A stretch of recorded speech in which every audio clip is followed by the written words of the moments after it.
بسم اللہ الرحمن الرحیم۔ السلام علیکم پیارے دوستو، اسلام میں فرشتے ارکان ایمان میں شامل ہیں، یعنی ان پر ایمان لائے بغیر مسلمان ہونا ممکن نہیں۔ دوسرے مذاہب میں بھی فرشتوں کا تصور پایا جاتا ہے۔ قدیم تہذیبوں میں بابل وہ تہذیب ہے جس میں فرشتوں کا سب سے قدیم تصور ملتا ہے۔ بابلی لوگ فرشتوں کو سکالی کہا کرتے تھے، جنہیں وہ آسمان کی روحیں اور خدا کے قاصد مانتے تھے۔ یہودیوں کے ابتدائی صحیفوں المود وغیرہ میں فرشتوں کو ملائکہ کہا گیا ہے۔ توریت میں بھی مختلف فرشتوں کا تذکرہ ملتا ہے جو مختلف کاموں پر مامور کیے گئے ہیں۔ عیسائیت اور انجیل میں انہیں اینجلز کے نام سے پکارا گیا ہے۔ بائبل میں فرشتوں کو خدا اور انسان کے درمیان رابطہ کرنے والی روحانی ہستیوں کے طور پر پیش کیا جاتا ہے۔ البتہ اہل کتاب کے صحیفوں میں اچھے اور برے دونوں طرح کے فرشتوں کا ذکر ملتا ہے، جو اسلامی عقائد سے بالکل مختلف ہے۔ پیارے دوستو، قدیم عرب قبائل کی بات کریں تو وہ بھی اسلام کی آمد سے قبل فرشتوں کے وجود پر یقین رکھتے تھے۔ وہ فرشتوں کو خدا کی بیٹیاں مانتے تھے اور ان کی پوجا کیا کرتے، لیکن اسلام نے ان تمام غلط اور باطل عقائد کی اصلاح کی اور فرشتوں کا صحیح تصور پیش کیا۔ دوسرے ادیان کے مقابلے میں اسلام میں فرشتوں کی اہمیت کئی زیادہ مقدس اور معتبر ہے۔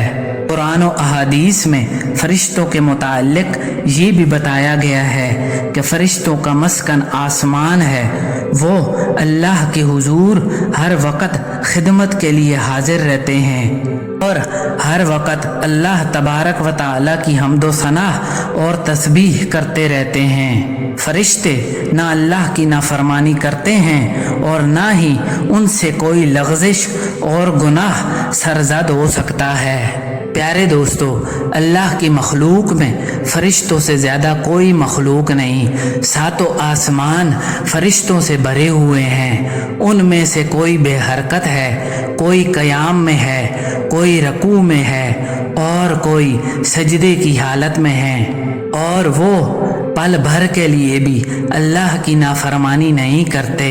مختلف فرشتے مختلف کاموں پر متعین ہیں۔ کوئی نامہ اعمال لکھ رہا ہے، کوئی جنت و جہنم کا محافظ ہے، کوئی موسم و آب و ہوا کی ذمہ داری اٹھائے ہوئے ہے، کوئی روح قبض کرنے کے کام پر مامور ہے، کوئی آسمانی دنیا میں اعلان اور رزق و برکت تقسیم کرنے پر لگا ہوا ہے، اور کوئی اس دنیا میں اللہ تبارک و تعالیٰ کا پیغام پیغمبروں تک پہنچاتا تھا۔ انہی فرشتوں میں اللہ تبارک و تعالیٰ کا ایک مقرب فرشتہ حضرت اسرافیل علیہ السلام ہے۔ اسرافیل علیہ السلام کا نام عبد الرحمن اور کنیت ابو المنافق ہے۔ آپ کو اسرافیل اس لیے کہتے ہیں کہ اسراف کے معنی کثرت اور زیادتی کے ہوتے ہیں، اور یہ لفظ اسرافیل کے لیے اسی وجہ سے استعمال ہوا ہے کیونکہ فرشتوں میں سب سے زیادہ پر اسرافیل علیہ السلام کے ہیں۔ اسرافیل علیہ السلام وہ فرشتے ہیں جو اللہ تبارک و تعالیٰ کے سب سے قریب ہیں۔ حضرت اسرافیل اور اللہ تبارک و تعالیٰ کے درمیان نور کے صرف 7 پردے موجود ہیں۔ پیارے دوستو، اللہ نے جب آدم علیہ السلام کی تخلیق کی اور فرشتوں کو حضرت آدم علیہ السلام کے سامنے سجدہ کرنے کا حکم دیا تو فرشتوں میں سب سے پہلے حضرت اسرافیل علیہ السلام نے سجدہ کیا تھا، جس کے انعام میں اللہ تبارک و تعالیٰ نے پورے قرآن مجید کو ان کے ماتھے پر لکھ دیا۔ اسرافیل علیہ السلام کی تخلیق کے متعلق روایتوں میں آتا ہے کہ انسان اور جنوں کی پیدائش سے ہزاروں سال قبل اللہ تبارک و تعالیٰ نے شیشے کی طرح ایک صاف و شفاف اور سفید موتی کو پیدا کیا اور اس موتی سے سور کو بنایا، اور پھر اللہ تبارک و تعالی نے فرمایا کن یعنی ہو جا، تو اسرافیل علیہ السلام وجود میں آ گئے۔ تب اللہ نے آپ کو حکم دیا کہ وہ سور اٹھا لے، تو آپ نے اسے اٹھا لیا۔ اس سور میں ہر پیدا شدہ روح اور ہر سانس لینے والے نفس کی تعداد کے برابر سوراخ تھے۔ اسرافیل علیہ السلام نے جب اپنا منہ سور پر رکھا تو اللہ تبارک و تعالی نے فرمایا کہ میں نے سور تمہارے سپرد کیا، پس تو اسے پھونکنے پر مقرر ہے۔ اب اسرافیل علیہ السلام نے اپنا دایاں پاؤں عرش سے نیچے رکھا اور بایاں پاؤں آگے کیا، تب سے اسرافیل علیہ السلام اسی مقام پر کھڑے ہیں، اور آپ علیہ السلام نے کبھی پلک تک نہیں جھپکائی۔ اسرافیل علیہ السلام اس انتظار میں ہیں کہ جب اللہ تبارک و تعالی انہیں حکم دے گا تو وہ اسے پھونک دیں گے۔